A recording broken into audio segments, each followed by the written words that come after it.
Bapak Ibu sekalian, saya ingin sharing pengalaman bagaimana memberikan advice penanganan COVID-19 di Sulawesi Selatan dan secara khusus kami akan sampaikan di Makassar.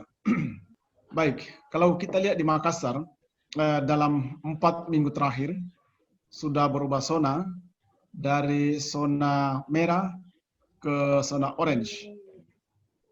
Dan itu sampai tadi malam, kemarin malam saya cek masih zona orange setelah kurang lebih 4 bulan berada pada zona merah.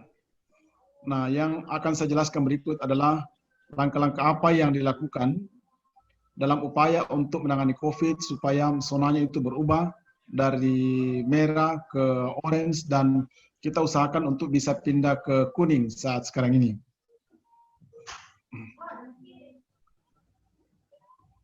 Teman-teman sekalian, dalam penanganan pandemik ada 2 istilah yang sering kita gunakan, yaitu control and prevention. Jadi prevention atau pencegahan, kemudian pengendalian. Nah, 2 istilah ini sering dipakai di dalam penanganan COVID. Tapi kadang-kadang digunakan secara timbal balik. Jadi kalau kita bicara tentang pencegahan, maka yang dimaksud sebetulnya itu adalah semua upaya yang dilakukan sebelum terjadinya penyakit. Jadi memakai masker, menjaga jarak adalah upaya-upaya pencegahan yang dilakukan supaya jangan terjadi penyakit. Pertanyaannya adalah bagaimana kalau penyakitnya sudah ada? Nah, kalau penyakitnya sudah ada, maka upaya yang dilakukan adalah bagaimana mencegah penularan sehingga tidak terjadi penularan lanjut. Nah, itu yang disebut dengan kontrol. Jadi kira-kira kalau ibarat pemadam kebakaran, apa yang dilakukan sebelum ada api, dan itu yang disebut dengan pencegahan. Kalau segala kegiatan dilakukan setelah apinya muncul, itu yang disebut dengan pengendalian. Kenapa saya singgung di awal ini?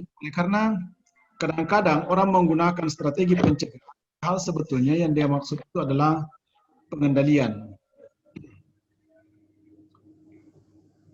Jadi kita sudah tahu semua dari berbagai media dan seterusnya bahwa cara penularan COVID-19 berdasarkan ilmu pengetahuan yang ada saat ini, kita tidak tahu bahwa itu melalui droplet yang pindah ketika terjadi kontak erat, kemudian terjadi sentuhan secara fisik dengan orang yang mungkin terkontaminasi di badannya itu virus COVID, atau mungkin kita menyentuh benda-benda yang sudah terkontaminasi oleh COVID. Oleh karena itu, kita perlu memakai masker, kita perlu menjaga jarak, dan kita perlu sering-sering mencuci tangan. Nah, ini yang dimaksud dengan cara pencegahan atau mencegah terjadinya COVID-19.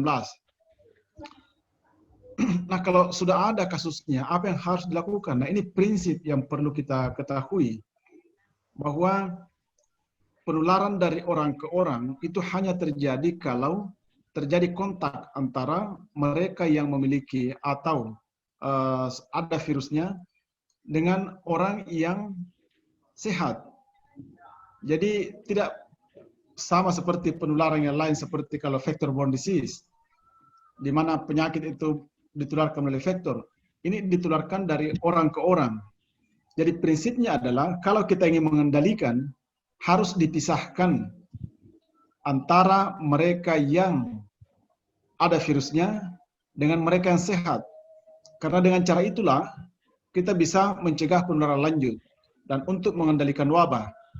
Jadi kalau kita ingin mengendalikan penularan, maka harus dipisahkan antara mereka yang sehat dengan mereka yang mungkin ada virusnya. Bagaimana caranya? Cara yang pertama adalah identifikasi siapa yang membawa virus yang menjadi sumber penularan. Caranya dengan tes. Ya, jadi caranya adalah dengan melakukan testing, temukan mereka yang positif. Karena kalau ini kita tidak temukan, maka penularan akan berlanjut terus-menerus. Kalau dia terus bergabung dengan populasi yang sehat, dan semua yang ditemui adalah populasi yang rentan, maka bisa dipastikan penularan akan berlanjut dan tidak terkendali. Jadi cara yang pertama adalah identifikasi mereka yang menjadi sumber penularan. Kemudian, kalau dia positif, maka prinsipnya adalah semua yang pernah kontak dengan yang positif, maka itu resikonya untuk tertular sangat besar. Oleh karena itu, dilakukan namanya tracing. Dan saya kira ini yang dilakukan oleh teman-teman, kontak tracing untuk mengidentifikasi mereka yang pernah kontak erat dan mungkin tertular dan bisa menjadi sumber penularan berikutnya. Nah, kalau ini kita sudah lakukan, kita lakukan tes kembali, nah itulah pentingnya dilakukan isolasi. Jadi, untuk mengendalikan wabah, prinsip yang harus kita pegang adalah kita harus isolasi mereka yang positif. Ya, karena kalau tidak diisolasi, maka penularan akan berlanjut terus dan pada akhirnya akan sulit untuk dikendalikan. Jadi, ini prinsip yang kita pakai dan berlaku secara internasional. Kemanapun kita pergi, di negara manapun kita berada, prinsip yang dilakukan dalam pengendalian adalah sama. Pasti dia lakukan testing, dia lakukan tracing, dia lakukan isolasi dan karantina yang sehat. Itu sebabnya kalau teman-teman masuk di World Odometer, selalu parameter ini yang dilihat. Seberapa banyak tesnya, bagaimana tracingnya, bagaimana isolasinya. Sekarang, bagaimana kita operasionalkan ini di Makassar supaya bisa berpindah dari zona merah ke zona orange. Yang pertama adalah kita perbaiki cara komunikasi kita kepada publik. Kita ingat di awal-awal banyak sekali hoax yang beredar tentang apa dan bagaimana itu COVID. Oleh karena itu, tugas kita di Satgas adalah bagaimana memberikan informasi yang benar kepada masyarakat tentang apa dan bagaimana itu COVID. Maka cara yang kita lakukan adalah melalui media. Oleh karena itu harus dilakukan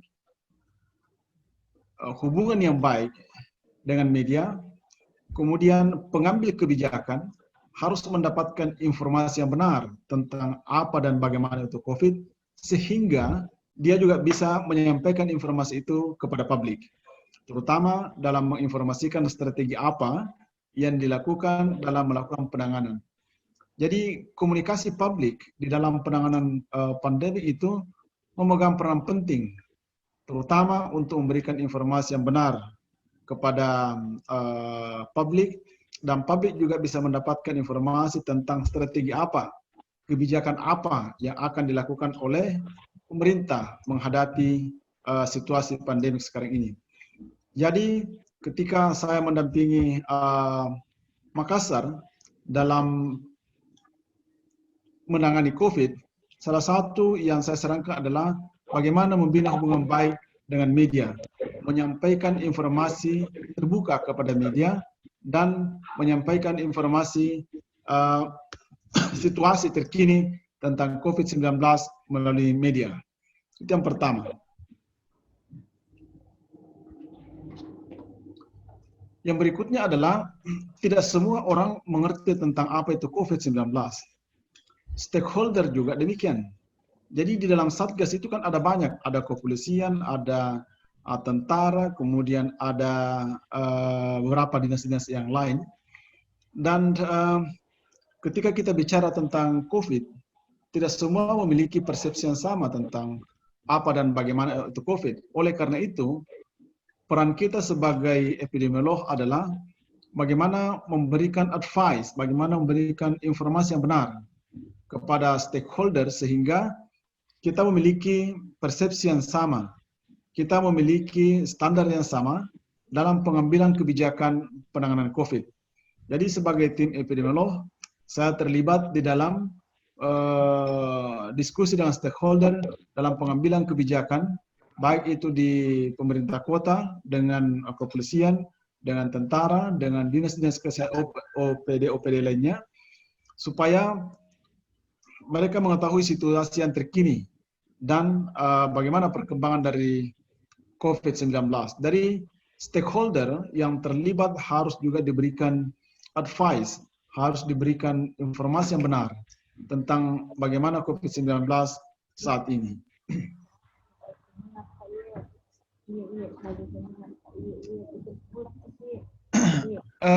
Yang kedua adalah kalau kita menghadapi COVID ini kan banyak yang terlibat. Baik itu orang kesehatan maupun non-kesehatan. Koordinasi terhadap semua stakeholder ini sangat menentukan keberhasilan kita dalam melakukan penanganan. Disinilah pentingnya leadership. Saya kira pentingnya Forkopimda di dalam merangkum semua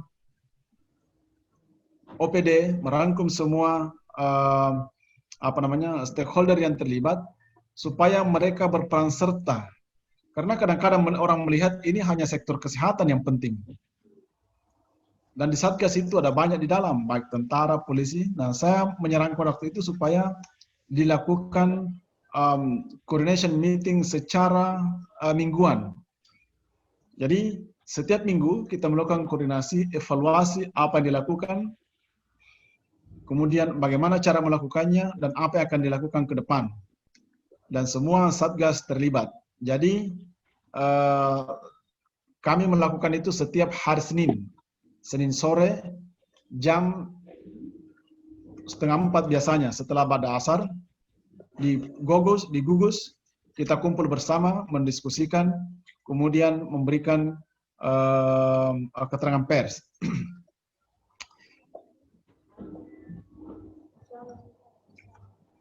Yang berikutnya adalah karena di Satgas itu, di gugus tugas, yang menjadi leader adalah wali kota biasanya atau bupati.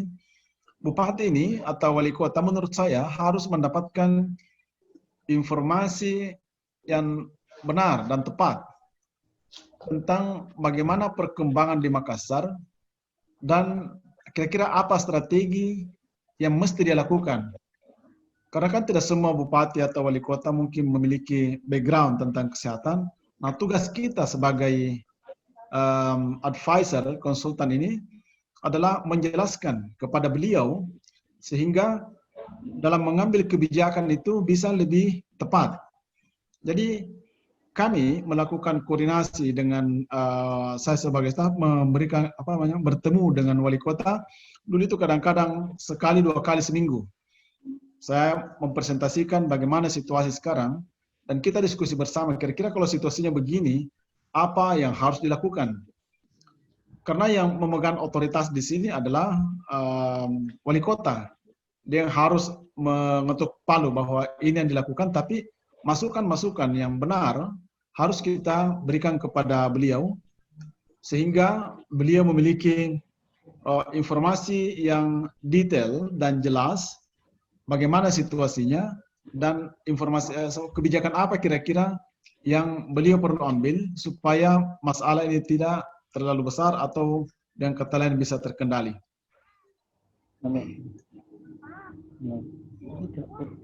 Selain itu, kami sebagai tim juga berdiskusi dengan pakar-pakar epidemiologi, pakar-pakar kesehatan yang lain, orang sosiologi.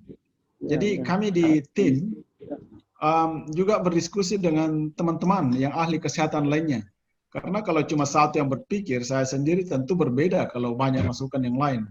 Nah, saya berdiskusi dengan ahli-ahli kesehatan masyarakat yang lain, kira-kira kalau situasi begini, apa yang mesti dilakukan dan bagaimana cara penanganannya.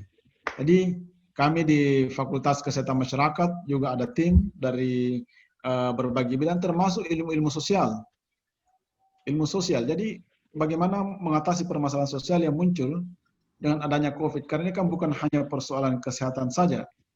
Ya, jadi masukan dari berbagai pihak itulah yang kita jadikan sebagai bahan pertimbangan kepada Wali Kota Makassar.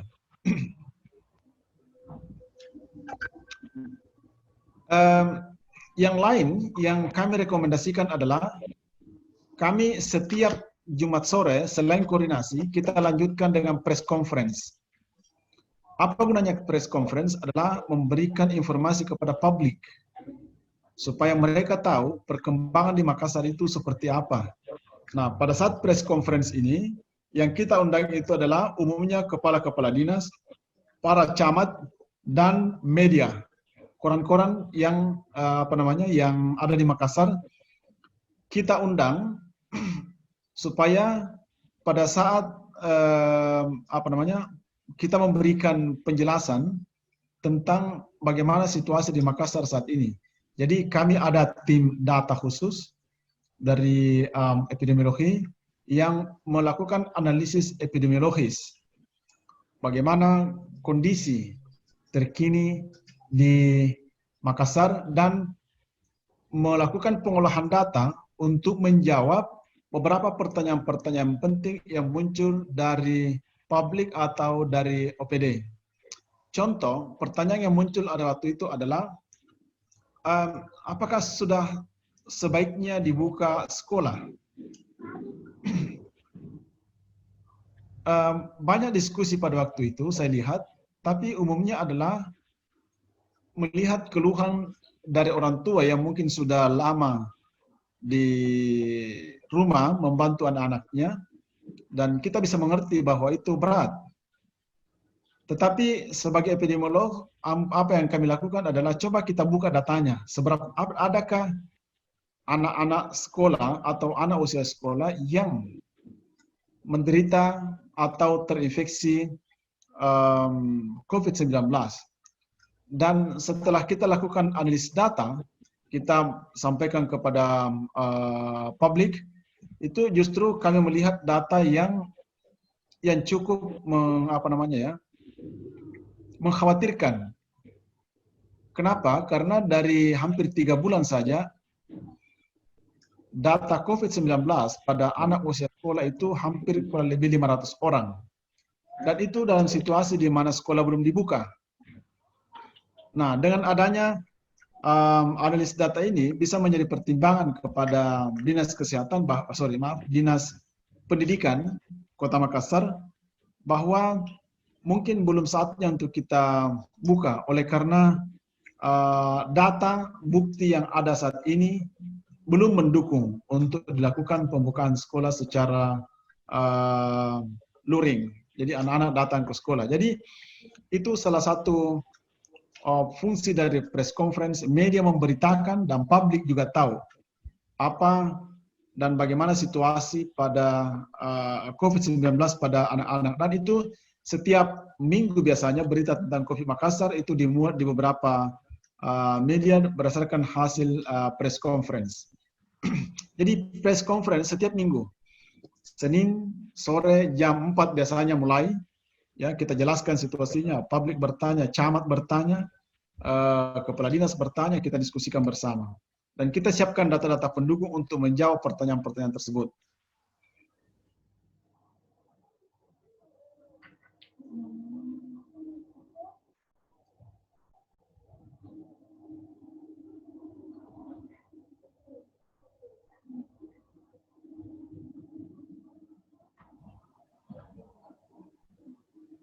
Semua hasil-hasilnya kita koordinasikan dengan wali kota, sekali lagi sebagai orang yang tim leader di dalam mengambil kebijakan, baik itu di rumah jabatan ataupun di di kantor wali kota. Press conference ini sekali lagi selain camat, kepala-kepala dinas, kemudian masyarakat, juga dengan beberapa pejabat-pejabat di Pemkot itu hadir untuk mendapatkan update tentang situasi terkini dan perkembangan dari COVID-19 di Makassar. Jadi ini sebagai salah satu contoh, saya menjelaskan detail apa perkembangan COVID-19 di Makassar kepada seluruh camat, sehingga mereka tahu bagaimana perkembangan di daerahnya. Karena dulu banyak yang bertanya, camat dia tidak tahu apa dan bagaimana sebetulnya di daerahnya. apa yang terjadi di kecamatannya. Makanya kita buatkan analisis per kecamatan, sehingga sedikit demi sedikit beliau bisa mendapatkan informasi dan bisa juga mengambil kebijakan apa yang mesti dilakukan atau tindakan apa yang mesti dilakukan di wilayah kerjanya.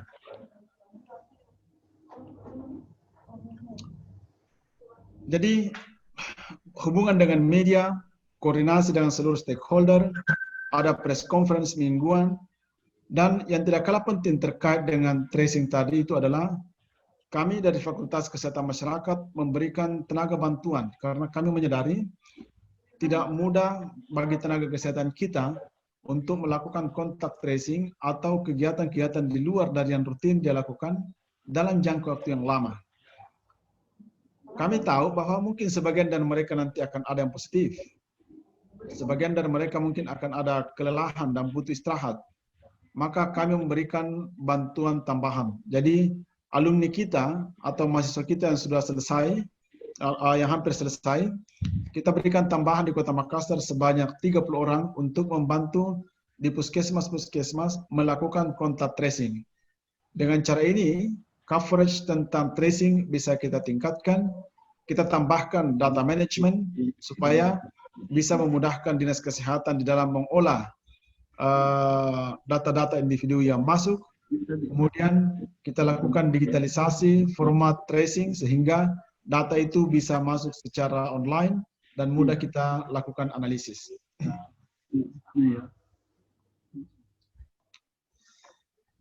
Selain kita training, kita lakukan monitoring.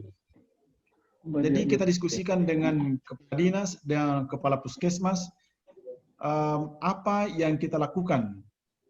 Kemudian bagaimana progres dari kinerja kontak tracing. Waktu itu kita evaluasi bahwa ternyata kontak tracing yang kita lakukan itu belum maksimal.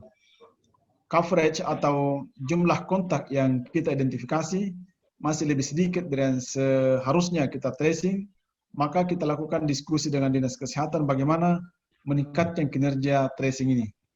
Jadi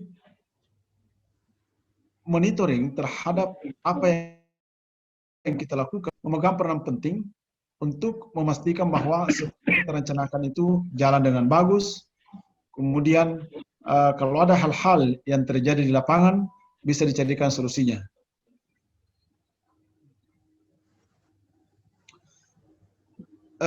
Saya sudah sampaikan tadi ketika kami melakukan rapat dengan wali kota, beberapa pejabat-pejabat terkait kita undang datang untuk mereka mendapatkan masukan supaya kita memiliki persepsi yang sama, kacamata yang sama, mendapatkan gambaran tentang bagaimana perkembangan COVID-19 di Makassar. Jadi ketika wartawan bertanya misalnya, tidak sempat datang ketika pada saat press conference, mereka bertanya kepada gugus tugas pada waktu itu, ya kita semua bisa memberikan informasi tentang perkembangan COVID-19, sehingga ada kesamaan persepsi, ada kesamaan data yang kita miliki dan bisa diinformasikan kepada baik media maupun publik.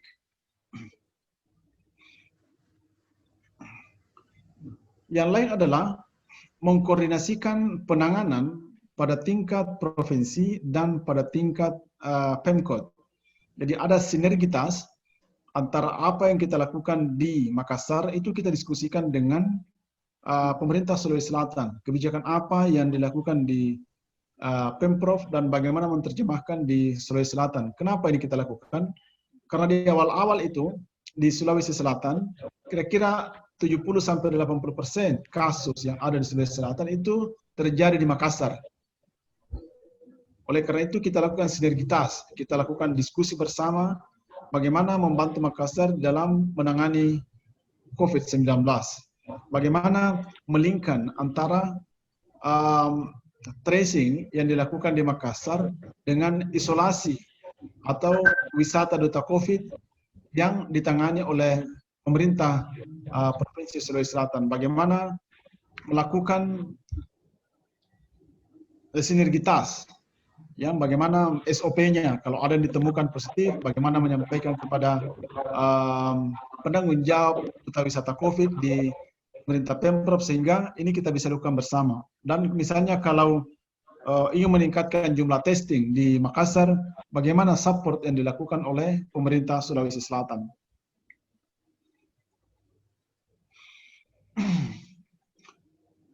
Selain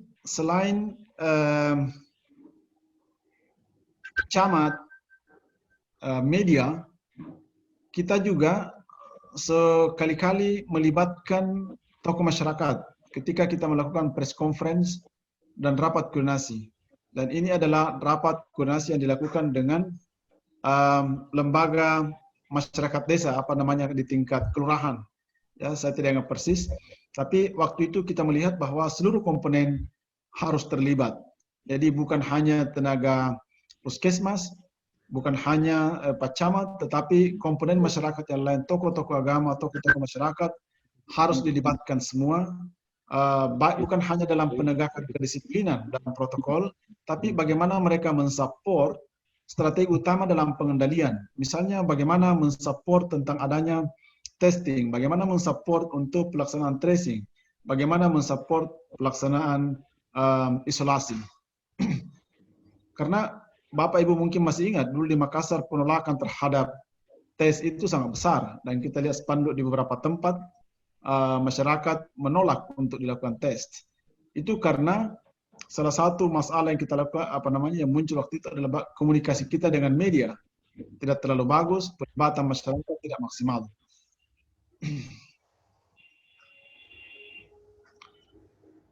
Selain itu, secara online kita juga melakukan rapat koordinasi secara virtual dengan, ini lebih banyak lagi biasanya, dengan konsultan, dengan pemerintah provinsi, dengan pemerintah kota. Jadi seperti yang Bapak Ibu lihat di sini, jumlah peserta sampai 90-an orang, ya, untuk mengkoordinasikan seluruh kegiatan penanganan COVID-19. Karena ingat, menangani COVID ini intinya banyak pada koordinasi, ya, karena melibatkan banyak orang, banyak stakeholder. Oleh karena itu, koordinasi harus sering-sering kita lakukan untuk menyamakan persepsi dan menyatukan langkah.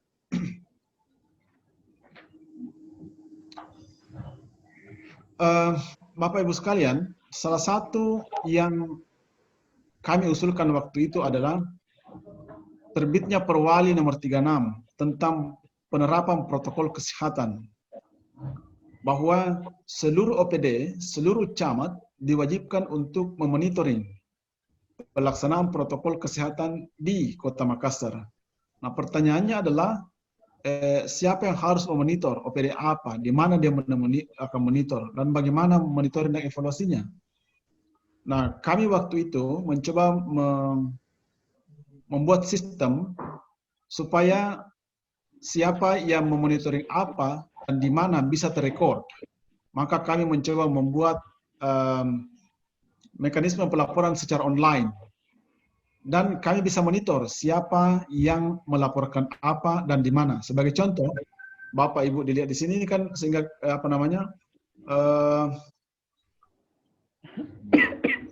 ini pelaporan dilakukan di Makassar, ada 5.000 lebih laporan, dan kita bisa tahu siapa yang melapor karena semuanya secara online. Jadi ini membantu wali kota untuk mengevaluasi bagaimana kinerja dari masing-masing OPD, camat, lurah, RT, RW yang melapor. Karena selama ini ada laporan, tapi agak sulit diukur karena biasanya lewat WA, lewat foto, bagus, tapi tidak bisa dibandingkan antara satu dengan yang lain. Nah, ini saya berikan contoh di sini, siapa yang melaporkan apa dan kesenjangannya di mana. Ada yang melapor banyak, ada yang melapor sedikit. Sehingga kita bisa mengambil kebijakan di sini untuk mengevaluasi yang mana lagi yang perlu melapor lebih intensif. Dan itu kita sampaikan ke camat-camatnya. Jadi camatnya yang kita undang, kita kasih lihat bahwa begini kinerja mereka. Dan dia tahu apa yang terjadi di wilayahnya. Ketika Makassar mengalami puncak kejadian kasus kemarin, kita sudah bantu dengan tracing. Nah, kami melihat bahwa kalau kasus ini sering muncul di tiba-tiba muncul di rumah sakit, itu berarti penularan di Makassar, transmisi lokal itu cukup tinggi. Maka kami memberikan informasi kepada pemerintah kota supaya mengurangi pelaksanaan rapid test dan switch ke swab, nasopharyngeal swab, dan itu gratis. Dan kami mengusulkan supaya dilakukan swab massal di 15 kecamatan di Makassar, dan terutama dimulai dengan daerah-daerah yang menjadi epicentrum yang memiliki jumlah kasus yang sangat besar. Dan Bapak Ibu mungkin sudah dapat beritanya, itu kita komunikasikan ke media supaya media tahu, masyarakat tahu bahwa akan dilakukan swab massal di Makassar. Ya, jadi dimulai dengan 9 kecamatan, kemudian tambah lagi, dan terakhir setelah kita lakukan evaluasi 15 kecamatan, ternyata masih perlu dilanjut ke 4 kecamatan tambahan yang kita lihat kinerjanya masih kurang. Dan ini seperti yang kita lihat di sini bahwa Makassar kemudian melakukan swab massal lagi di 4 kecamatan. Nah, dari swab massal di 15 kecamatan ini dilakukan yang pernah kontak tracing, pernah kontak atau aktif melakukan kebijakan di luar, itu dilakukan tes sebanyak kurang lebih 6.000 orang dalam kurun waktu 2 minggu. Ya, hampir 3 minggu waktu itu. Ya, jadi 1 hari di kecamatan dan ditemukan 215 kasus, kalau saya tidak salah ingat persis jumlahnya. Jadi 212 yang selama ini mungkin menjadi sumber penularan di masyarakat. Nah, yang 200 ini segera dilakukan isolasi. Nah, bisa dibayangkan Bapak Ibu sekalian, andaikan kita tidak melakukan swab massal ini, maka 200 ini menjadi sumber penularan, dan dalam 1 minggu ke depan bisa jadi menjadi 200 lagi yang baru, atau mungkin 400 yang baru. Jadi strategi swab massal dan penyampaian komunikasi ini kepada publik sehingga masyarakat mengetahui. Dan akhirnya dulu orang yang takut di rapid sekarang tidak takut lagi bahkan untuk dilakukan swab. Nah, ini juga salah satu strategi yang kita lakukan supaya masyarakat itu tidak fobia dengan pelaksanaan swab, karena fungsinya adalah hanya untuk mengidentifikasi mana yang mungkin positif, mana yang mungkin negatif. Kemudian yang kita lakukan adalah, yang lain adalah bagaimana membuat situasi kurva epidemi dari COVID-19. Bapak Ibu sekalian mungkin dapat informasi tentang jumlah kasus yang dilaporkan dari hari ke hari. Misalnya hari ini 10, besok 20, lusa 30. Kami di epidemiologi biasanya tidak membuat grafik berdasarkan jumlah yang dirilis. Yang kita buat grafiknya itu adalah namanya date of onset. Jadi kapan mulai kejadian. Jadi bukan kapan diumumkan. Ya, jadi kan mungkin di Sulawesi Barat juga sama, di Sulawesi Selatan. Setiap hari gugus itu melaporkan berapa yang positif. Nah, kami membuatnya dalam kurva epidemi. Dan dari kurva epidemi itu juga kita lihat bagaimana perkembangan dari waktu ke waktu dan overlay dengan intervensi apa yang kita lakukan sehingga bisa kelihatan efektivitas seluruh kegiatan. Saya berikan contoh di sini.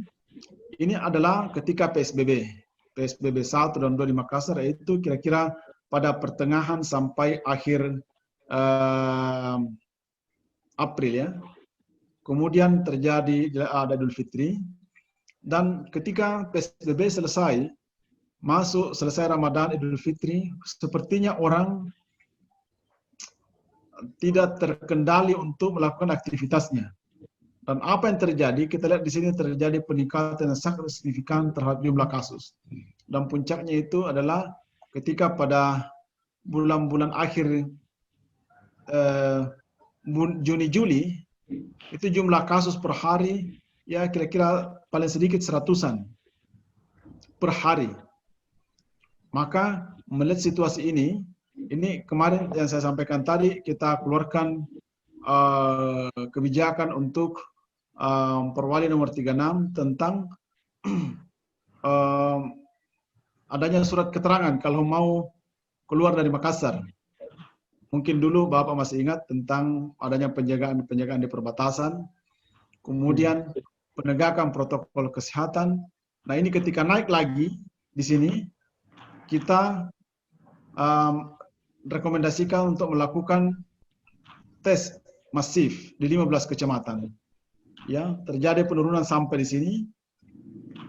Dan pada 1-2 minggu terakhir, kita lihat di Makassar ini sepertinya ada peningkatan kembali. Dan ini kita sudah diskusikan kembali dengan Dinas Kesehatan, dengan Satgas, bahwa sepertinya banyak yang lolos dari kontak tracing.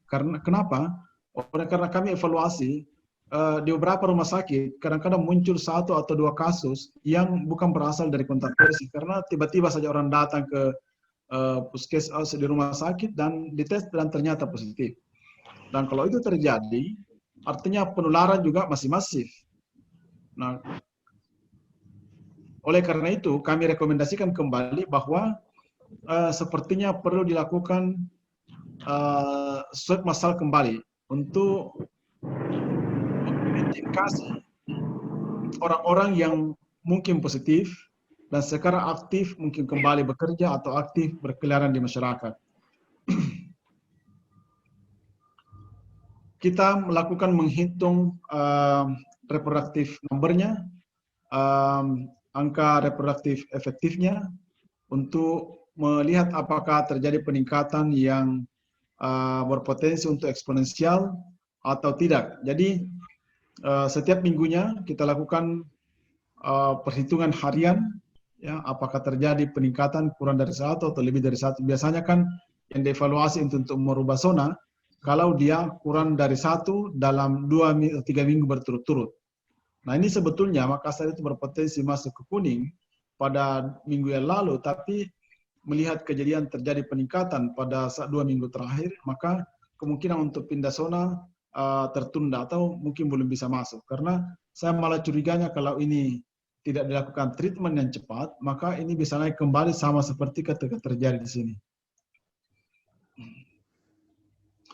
Selain harian, kita juga lakukan perhitungan mingguan, sehingga orang bisa melihat bagaimana dari minggu ke minggu apa yang terjadi di Makassar. Contoh, pada minggu ke-40 ini ada 305, kemudian turun 263, dan pada 2 minggu yang lalu itu kurang lebih hanya 114 per minggu. Ya, kalau per minggu ya kira-kira 15-20 orang per hari. Tapi pada minggu terakhir, ini yang saya sampaikan tadi, kembali terjadi peningkatan, kira-kira naik ini sekitar 40%. Nah, ini menjadi alert, kami memberikan pemberitahuan kembali kepada wali kota untuk rapat kembali dengan Satgas dan mengidentifikasi kira-kira apa sebabnya terjadi kenaikan begini dan tindakan apa yang harus dilakukan supaya ini bisa tetap terkendali. Ini juga contoh hasil analisis data yang kami lakukan untuk mengevaluasi kecamatan per kecamatan di Makassar. Misalnya sampai dengan bulan Juli ini yang orange sampai bulan Juli di kecamatan mana saja banyak berada. Ini adalah Agustus, ini September, yang kuning itu adalah Oktober, dan yang terakhir ini adalah 1 minggu pertama pada bulan November. Apa gunanya grafik ini? Ini bisa memberikan gambaran di mana kasus-kasus ini berada sekarang dan bagaimana progresnya dari minggu ke minggu. Kita bisa lihat di